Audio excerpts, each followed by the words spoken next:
السلام علیکم ورحمۃ اللہ تعالی وبرکاتہ۔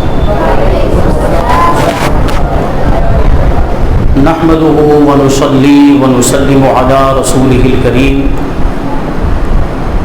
اما بعد فاعوذ باللہ من الشیطان الرجیم، بسم اللہ الرحمن الرحیم۔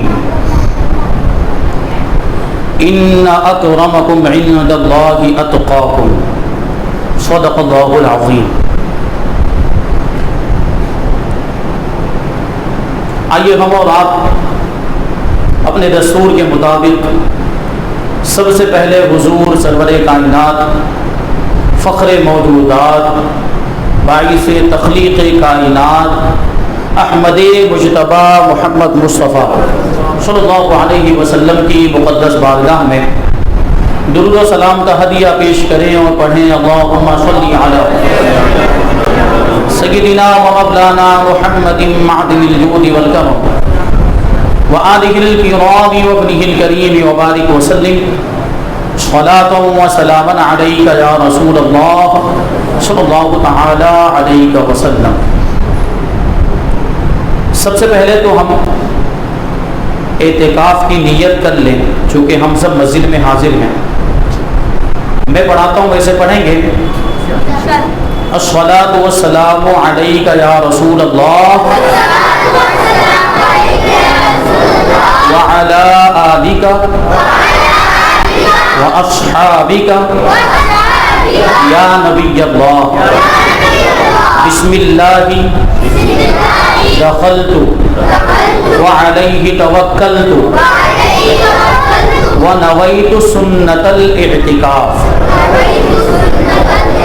اب انشاءاللہ تبارک و تعالیٰ جب تک ہم مسجد میں رہیں گے ہمیں عبادت کا ثواب ملتا رہے گا، اور آپ سب جانتے ہیں کہ ہم اور آپ یہاں پر آج حضور اشرف الفقہاء، خلیفہ حضور مفتی اعظم ہند، مفتی اعظم مہاراشٹر، شارح کلام رضا، محسن اہل سنت، حضرت علامہ و مولانا مفتی محمد مجیب اشرف رضوی رحمۃ اللہ تعالی علیہ کی بارگاہ میں خراج عقیدت پیش کرنے کے لیے جمع ہوئے ہیں۔ نعرہ تکبیر، نعرہ رسالت، مسلک اعلی حضرت علماء اہل سنت حضرت علامہ و مولانا سید محی الدین صاحب قبلہ، حضرت سید امین صاحب قبلہ، نعرہ تکبیر، نعرہ رسالت۔ اجازت تشریف رکھیں۔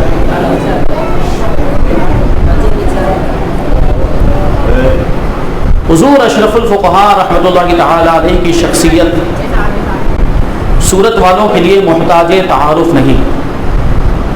ہم اپنے حضرت کو اشرف الفقہاء کہتے ہیں۔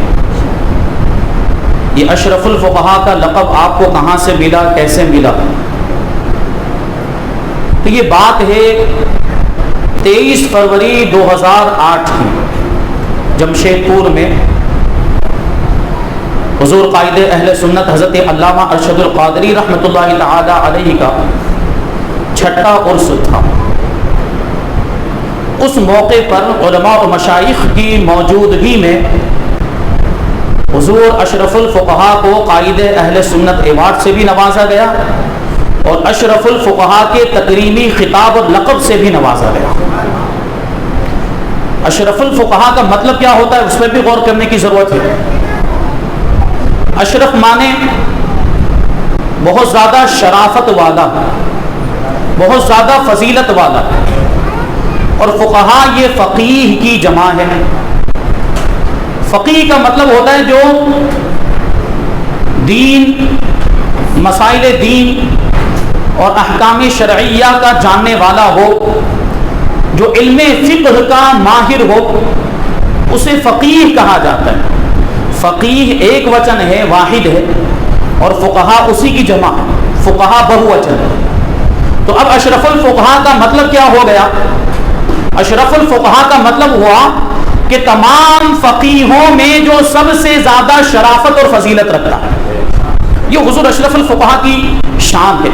اور یہ لقب حضور اشرف الفقہا علیہ رحمت و رضوان کی شخصیت پر، آپ کی ذات پر صادق بھی آتا ہے، کیونکہ حضور اشرف الفقہا کی فقہی بصیرت 3000 سے زیادہ فتاوے لکھے. جب دارالامجدیہ میں آپ درس دیا کرتے تھے، وہاں باقاعدہ دارالفتہ قائم تھا. 3000 سے زیادہ فتاوے، کچھ ابھی دارالعلوم الامجدیہ ناگپور کے اندر موجود ہیں، اور کچھ فتاوی نوساری دارالعلوم انوار رضا میں موجود، ان کی ترتیب کا کام چل رہا ہے. انشاءاللہ بہت جلد حضور اشرف الفقہا کے فتاوی بھی منظر عام پر شائع ہو کر آ جائیں گے. تو یہ حضور اشرف الفقہا کی فقہی بصیرت کی دلیل ہے. بہرحال آخر عمر میں، آخر زمانے میں تو دورے ہی اتنے ہوتے تھے، تبلیغی دورے، یہاں جانا وہاں جانا، ملک ہی نہیں بیرون ملک بھی تشریف لے جاتے تھے. تو یہ فتویٰ نویسی کا کام آخری عمر میں، آخری زمانے میں موقوف ہو گیا تھا. لیکن شروع کے دور میں جب آپ ناگپور تشریف لائے تھے، آپ نے کثیر تعداد میں فتاوے لکھے. اور فقہی بصیرت کی اگر ہم بات کریں تو حضور اشرف الفقہا کی محفلوں میں بیٹھنے والے علماء جانتے ہیں کہ حضور اشرف الفقہا کیسے کیسے باریک مسائل کو چٹکیوں میں حل کر دیا کرتے تھے. اور پھر کیوں نہ ہو، کیونکہ آپ کو حضور مفتی اعظم ہند جیسا مربی ملا اور حضور شارح بخاری جیسا استاذ ملا. دونوں اپنے اپنے اعتبار سے فقہی بصیرت کے تاجدار مانے جاتے ہیں. حضور مفتی اعظم ہند کو تو مفتی اعظم ہند کہا ہی جاتا ہے، اور حضور شارح بخاری کو حضور صدر الشریعہ کے بعد فقیہ اعظم ہند کا لقب دیا گیا. تو مربی ایسا ملا اور استاذ بھی ایسا ملا، تو یہ فقہی صلاحیتیں کیوں نہ پیدا ہو. حضور مفتی اعظم ہند کی بارگاہ میں تو 30 سال تک رہے، کبھی کبھی وقفے اور کبھی مسلسل. حضور مفتی اعظم ہند کی بارگاہ میں رہے تو کیا کچھ نہیں سیکھا ہوگا، کیا کچھ حاصل نہیں ہوا ہوگا. اور حضور شارح بخاری کے بارے میں تو حضور اشرف الفقہا خود فرمایا کرتے تھے کہ حضور شارح بخاری میرے استاذ کل ہیں، کہ میزان سے لے کر بخاری تک میں نے انہی سے پڑھی ہے. تو کتنا کچھ حاصل کیا ہوگا. یہ حضور اشرف الفقہا کی فقہی بصیرت پر یہ دلیلیں ہیں. بہرحال حضور اشرف الفقہا علیہ رحمت و رضوان کا ہم پر، یعنی خاص طور پر اہل سورت پر بہت بڑا احسان ہے کہ 40 سے زیادہ سال ہمیں عطا فرمائے. 40 سے زیادہ سالوں تک حضور اشرف الفقہا یہاں پر تشریف لاتے رہے، اور کسی مال کی لالچ میں نہیں، دولت اور نذرانے ہدیے تحفے تحائف کی لالچ میں نہیں، دین و سنیت کی خدمت کرنے کے لیے تشریف لاتے ہیں. یہی وجہ ہے کہ بسا اوقات آپ عزیز العلماء حضرت علامہ غلام مصطفیٰ صاحب قبلہ سے پوچھیں، جو آپ کے رفیق سفر رہا کرتے تھے اور اس طرح آپ کے ساتھ رہا کرتے تھے کہ آپ کو سایہ اشرف الفقہا کہا جاتا ہے. ان سے آپ پوچھیں کہ بہت سے ایسے پروگرامات بھی ہوئے اور بہت سے ایسے مقامات پر بھی آپ تشریف لے گئے اور بہت سے ایسے مواقع بھی آئے جب خالی لفافہ دیا گیا. جب حضور اشرف الفقہا کو خالی لفافہ، کچھ بھی نہیں رکھا، خالی لفافہ دیا گیا، لیکن حضور اشرف الفقہا کی پیشانی پر شکن بھی نہیں آئی، کچھ بھی نہیں، کیونکہ اللہ تبارک و تعالیٰ نے پیر و مرشد کی دعا سے رزق میں بڑی برکت بھی عطا فرمائی.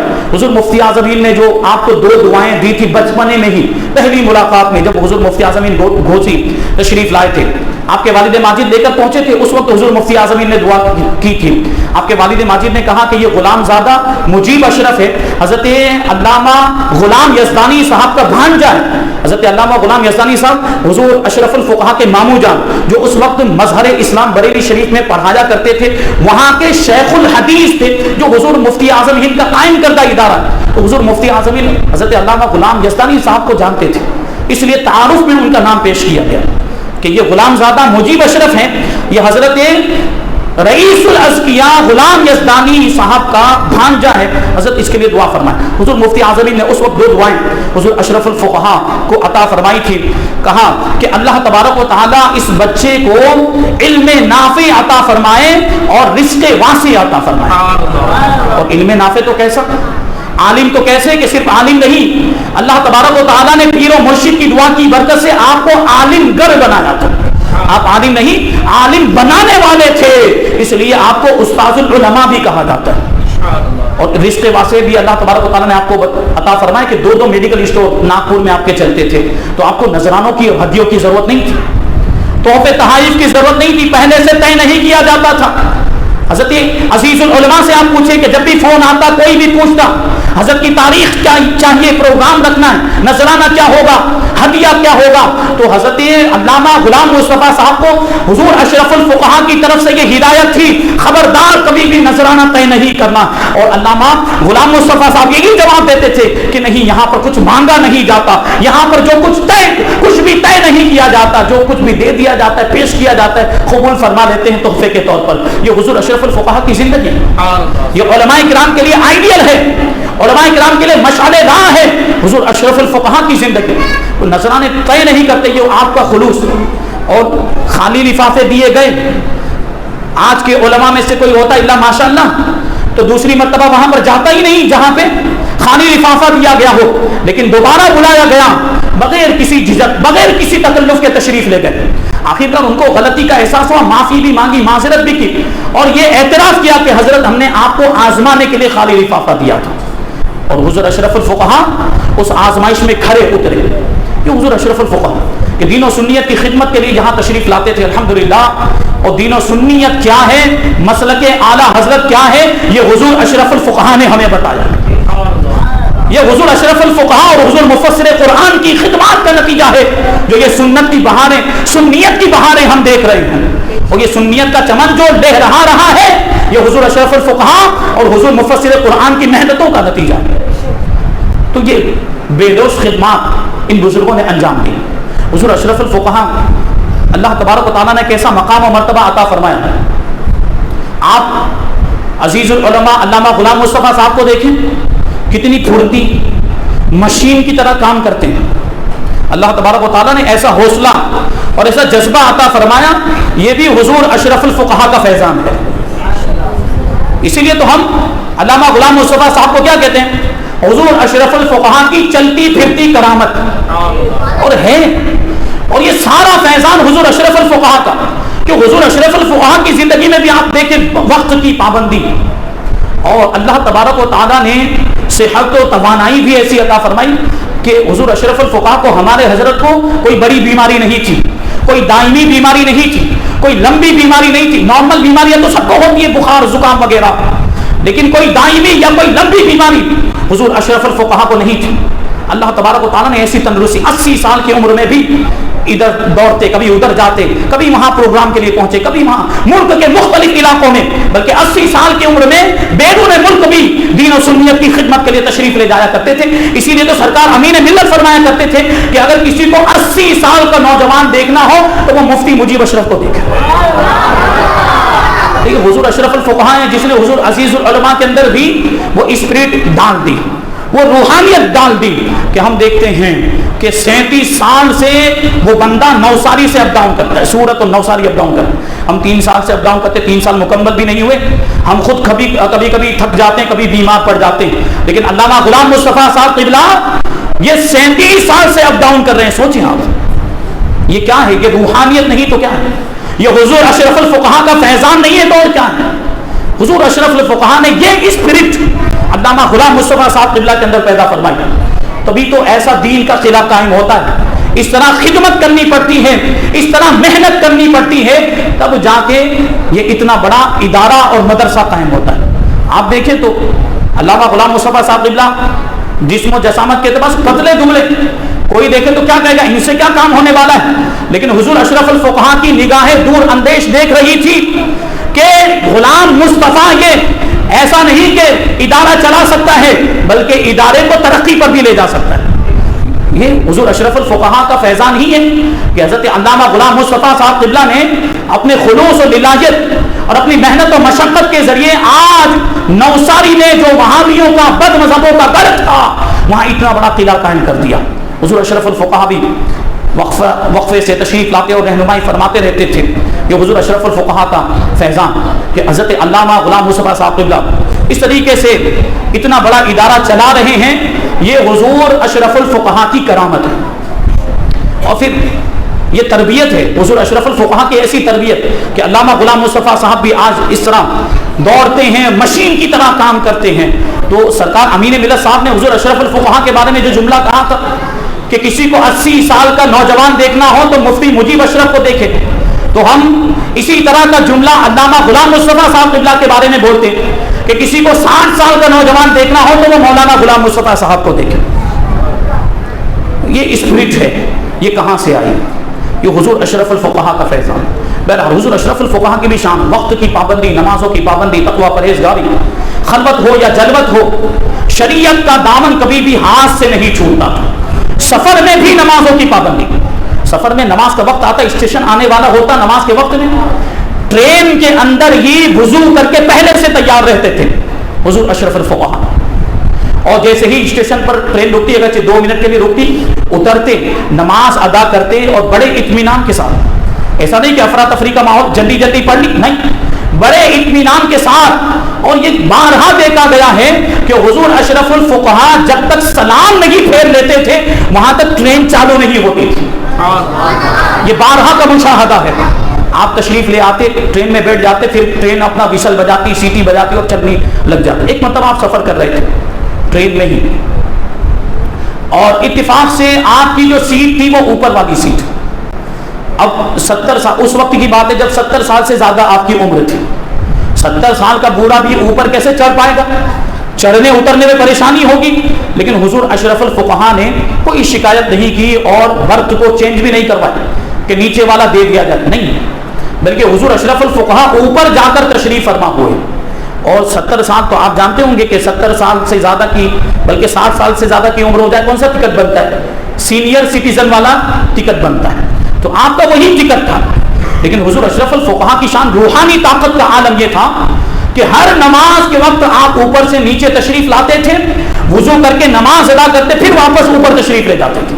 70 سال سے زیادہ کی عمر، یہ کون سی طاقت ہے؟ اس کو روحانی طاقت نہیں کہیں گے تو اور کیا کہیں گے؟ یہاں تک کہ جو ٹی سی تھا اس نے ایک بار ٹکٹ تو چیک کر لیا، لیکن وہ بار بار دیکھ رہا تھا کہ یہ بزرگ شخص ہیں، اوپر کی سیٹ ملی ہے، بار بار اوپر سے نیچے اترتے ہیں، جاتے ہیں، آتے ہیں، اور بوڑھاپے میں بھی ان کو کوئی تکلیف نہیں، کچھ گڑبڑ ہے. تو وہ آیا، یعنی اس کو شک ہوا کہ سینئر سٹیزن کا انہوں نے ٹکٹ لیا ہوا ہے، تو یہ واقعی سینئر سٹیزن ہے بھی کہ نہیں؟ کیونکہ جو سینئر سٹیزن ہو وہ اس طریقے سے اوپر نیچے چڑھ تھوڑی سکتا ہے، اتر تھوڑی سکتا ہے. اس نے حضور اشرف الفقہا کے پاس آنے کے بعد وہ پوچھنے لگا کہ آپ واقعی سینئر سٹیزن ہیں؟ آپ کی پیدائش کی تاریخ کیا ہے؟ اس کا کوئی ثبوت آپ کے پاس ہے تو بتائیے. حضور اشرف الفقہا نے اپنا ثبوت بتایا، جو ڈیٹ آف برتھ جس میں لکھا ہوا تھا، وہ آئیڈینٹی پروف جو آپ کے پاس تھا وہ دکھایا. تو اس کے اعتبار سے آپ کی عمر 70 سال سے بھی زیادہ ہو رہی تھی. تو وہ ٹی سی بھی پریشان، وہ کہنے لگا کہ مجھے پہلے شک ہوا کہ انہوں نے سینئر سٹیزن کا ٹکٹ لیا ہوا ہے، لیکن طاقت اور قوت کا عالم یہ ہے کہ اوپر کی سیٹ سے بھی اتر رہے اور چڑھ بھی رہے ہیں. ایسا لگتا ہے کہ کوئی نوجوان ہے جو اوپر نیچے ہو رہا ہے. یہ بوڑھے کا تو یہ کام نہیں. بوڑھا آدمی تو کمزور ہوتا ہے، وہ اوپر چڑھ نہیں پاتا، وہ اتر نہیں پاتا. تو مجھے شک ہوا کہ ان کی عمر 60 سال سے زیادہ ہے بھی کہ نہیں. لیکن جب پروف دیکھ لیا، جب آئیڈینٹی کارڈ دیکھ لیا تو اس کو بھی یقین ہو گیا. تو وہ حیران ہو کر، پریشان ہو کر پوچھتا ہے کہ یہ طاقت کہاں سے آئی اور یہ قوت کہاں سے آئی؟ تو حضور اشرف الفقہا جواب دیتے ہیں کہ یہ نبی پاک صلی اللہ علیہ وسلم کی سنت پر عمل کرنے کا نتیجہ ہے. یہ روحانی طاقت ہے، اللہ تبارک و تعالیٰ نے آپ کو عطا فرمائی تھی. تو یہی بات ہم حضور عزیز العلماء کے اندر بھی دیکھتے ہیں. حضور اشرف الفقہا کی شان کیا بیان کی جائے. حضور اشرف الفقہا کو اللہ تبارک و تعالیٰ نے کیسا بلند و بالا مقام و مرتبہ عطا فرمایا تھا. اور آپ اللہ کے ولی بھی ہیں. اللہ تبارک و تعالیٰ نے آپ کو ولایت کا منصب بھی عطا فرمایا تھا. کئی ایسے واقعات، ولی کی کرامتوں میں سے ایک کرامت دعا کی مقبولیت بھی ہے، مستجاب الدعوات ہونا بھی ہے ولی کی کرامتوں میں سے. یہ یہاں اون کا واقعہ مجھے تقریباً 4 یا 5 مہینے پہلے پتا چلا. اون راحت سوسائٹی میں ایک شخص رہتا ہے. حضور اشرف الفقہا تشریف لائے. وہ حضور اشرف الفقہا کی حیات کی بات. تو وہ آدمی آیا اور کہنے لگا کہ حضرت اولاد نہیں ہے، اولاد کے لیے دعا فرما دیں. تو حضور اشرف الفقہا نے رپورٹ منگوائی. رپورٹ وغیرہ کیا معاملہ ہے؟ تو رپورٹ میں دیکھا تو 0 یعنی وہ ولادت کے جو جراثیم ہوتے ہیں وہ اتنی مقدار میں نہیں تھے کہ بچے کی ولادت ہو سکے، بچے کی پیدائش ہو سکے. حضور اشرف الفقہا نے کہا کہ اس میں تو امکان نہیں ہے، اس میں تو پاسبلٹی نہیں ہے. تو وہ شخص عقیدت مند وہ عرض کرتا ہے حضور پھر آپ کی بارگاہ میں کیوں آیا؟ آپ کی بارگاہ میں اس لیے آیا ہوں آپ دعا فرما دیں اور آپ کی دعا کی برکت سے اللہ تبارک و تعالی مجھے اولاد عطا فرمائے. تو حضور اشرف الفقہاء نے کہا کہ بتا کتنے بچے کے لیے دعا کروں؟ یہ کون کہے گا؟ یہ جو اللہ کا ولی ہوگا وہی کہے. بتا کتنے بچے کے لیے دعا کروں؟ تو کہتا حضرت آپ جو مناسب سمجھیں. تو حضور اشرف الفقہاء نے کہا 4 بچے کے لیے دعا کرتا ہوں. 4 بچے کے لیے دعا کرتا ہوں. حضور اشرف الفقہاء نے اس کو 4 اولاد کی دعا دی. یہ 4 مہینے 5 مہینے پہلے کی بات. میں نے معلوم کیا کتنے بچے ہو چکے ہیں ابھی تک. تو بتانے والے نے راوی نے جواب دیا کہ ابھی تک 3 بچے ہو چکے ہیں اور چوتھی مرتبہ اس کی بیوی حمل سے ہے. وہ چوتھا بچہ بھی پیدا ہونے والا ہے. ابھی تک تو ہو بھی چکا ہوگا 4-5 مہینے اس کو ہو گئے. یعنی 4 بچے جو حضور اشرف الفقہاء نے دعا دی تھی وہ دعا قبول ہوئی. اور جیسا حضور اشرف الفقہاء نے کہا تھا 4 بچوں کی دعا کی تھی اللہ تبارک و تعالیٰ نے اس شخص کو 4 بچے عطا فرما دیے. یہ دعاؤں میں اثر تھا. ایسے مستجاب الدعوات تھے حضور اشرف الفقہاء. اور کرامتیں بھی بہت زیادہ ہیں. حضرت علامہ وقار احمد عزیزی صاحب نے کسی موقع پر ایک کرامت بیان کی ہے. میں اس کو سنا کر اپنی بات کو ختم کروں, وقت زیادہ ہو رہا ہے. وہ کہتے ہیں کہ حضور اشرف الفقہاء ایک مرتبہ اڑیسہ تشریف لے گئے.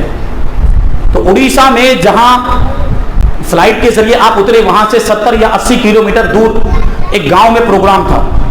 پروگرام میں تشریف لے گئے. پروگرام سے فارغ ہونے کے بعد واپس ہونے لگے تو ایک شخص آیا اور حضور اشرف الفقہاء کے پاؤں پکڑ لیے اور کہنے لگا کہ حضرت آپ کو ہمارے گاؤں چلنا پڑے گا کہ میرے والد ماجد کا انتقال ہو گیا ہے اور آپ کو ان کی نماز جنازہ پڑھانی ہے. اب سوچئے حضور اشرف الفقہاء پہلی مرتبہ پہنچے ہیں اور وہ کہتا ہے کہ میرے والد ماجد مسجد کے خادم تھے. کئی سالوں تک انہوں نے مسجد کی خدمت کی. آج صبح کے وقت ان کا انتقال ہو گیا یا آج ظہر کے وقت ان کا انتقال ہو گیا.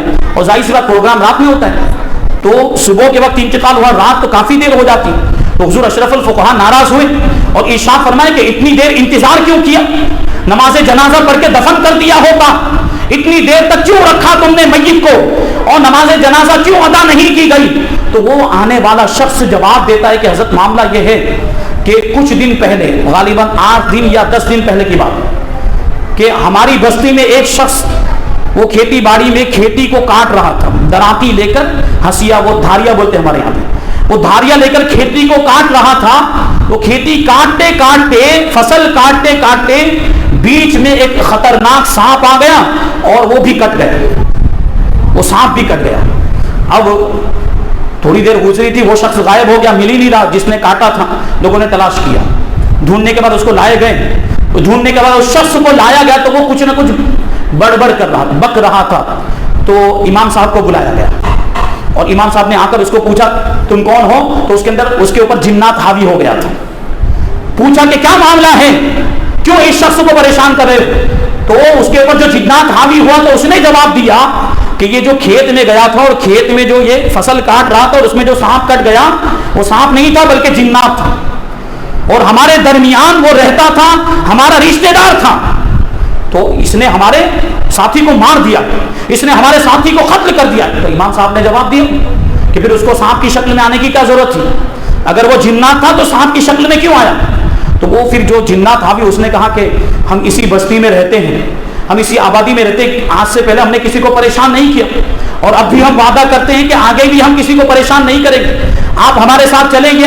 قریب میں ایک جھوپڑا ہے, یہ ویران جھوپڑا جس میں کوئی انسان نہیں رہتا ہے. ہم وہیں پر جمع ہوتے ہیں, جنات وہیں پر جمع ہوتے ہیں اور ہماری میٹنگیں ہوا کرتی ہیں اور وہیں پر ہمارے مشورے ہوا کرتے ہیں. امام صاحب سے وہ جنات کہتا ہے جو اس شخص پر حاوی ہوا کہ آپ ہمارے ساتھ اس جھوپڑے میں چلے, وہاں بیٹھ کر بات ہوتی. امام صاحب گئے, امام صاحب نے جھوپڑے میں بیٹھ کر بات چیت کی. بھلے بتائیے کیا معاملہ تھا؟ تو اس نے کہا ٹھیک ہے یہ ہم سے غلطی ہو گئی, وہ سانپ کی شکل میں آیا تھا اس لیے قتل کر دیا گیا, یہ اس کی طرف سے یہ کوتاہی ہوئی. ہم وعدہ کرتے ہیں کہ آج کے بعد ہم عام آبادی کے اندر نہیں آئیں گے اور کوئی بھی سانپ کی شکل میں نہیں آئے گا, ہم یہ وعدہ کرتے ہیں. بہرحال اسی میٹنگ کے اندر یہ بات بھی ہوئی. ان میں جو بڑا جنات تھا اس نے جواب دیا کہ یہ تو بات ہو گئی, ایک اہم اور خبر ہم آپ کو دینا چاہتے ہیں, ایک بہت ضروری خبر ہم آپ کو دینا چاہتے ہیں. امام صاحب سے وہ لوگ کہہ رہے. تو امام صاحب نے پوچھا کیا خبر ہے؟ تو وہ جنات جواب دیتا ہے وہ خبر یہ ہے کہ آج سے 8 دن کے بعد یا 10 دن کے بعد آپ کی بستی میں ایک بزرگ کا انتقال ہو جائے گا. ایک بزرگ کا انتقال ہو جائے گا اور تمہاری بستی کے قریب میں 70 کلومیٹر یا 50 کلومیٹر کے فاصلے پر ایک اللہ کے ولی تشریف لائیں گے،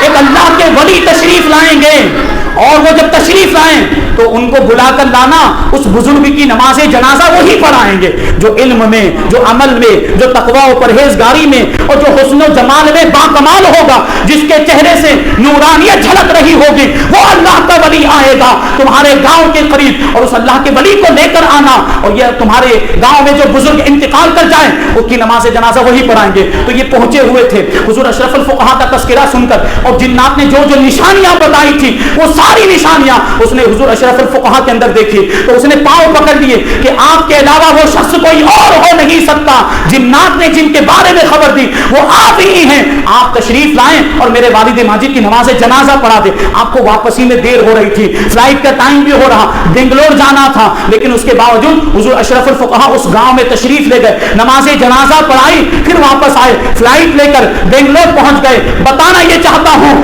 عرض یہ کرنا چاہتا ہوں کہ جو اللہ کے ولی ہوتے ہیں ان کو جانور بھی پہچانتے ہیں، ان کو چرند پرند پہچانتے ہیں، اور ہمارے حضور اشرف الفقہا کی شان یہ ہے کہ آپ کو تو جنات بھی پہچانتے ہیں، جنات بھی آپ کو پہچانتے ہیں۔ یہ حضور اشرف الفقہا کی شان، جو فرما دیتے تھے وہ ہو جاتا تھا۔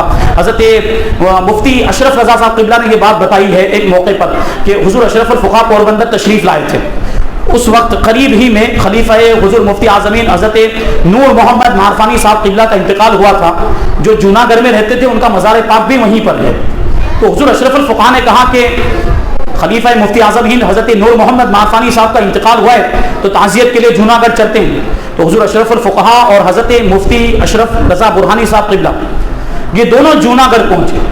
جوناگڑھ پہنچنے کے بعد گھر والوں سے ملاقات کی اور ان کو صبر جمیل کی تلقین کی، تعزیت کی، اور پھر حضرت نور محمد معرفانی صاحب قبلہ کے مزار پر پہنچے۔